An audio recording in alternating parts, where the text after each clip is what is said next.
Sama halnya dengan beberapa masjid kuno di Aceh, di Masjid Baitur Rahman Pudu ini juga terdapat satu guci.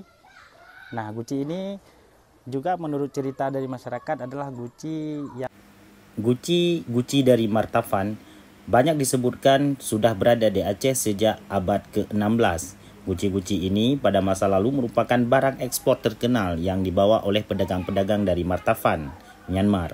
Selain itu, guci-guci ini juga dipakai sebagai wadah untuk membawa garam, minyak, dan mentega dalam kehidupan kebudayaan masa lalu. Martavan di masa lalu memang dikenal sebagai kawasan penghasil guci. Popularitas benda yang dibuat di Bandar Martavan ini bahkan cenderung menjadi penamaan untuk guci itu sendiri. Guci Martavan ini bukanlah hal yang langka dan sering ditemui di rumah-rumah tua Aceh. Guci seperti ini juga banyak ditemui di menasah-menasah tua dan masjid-masjid tua di Aceh.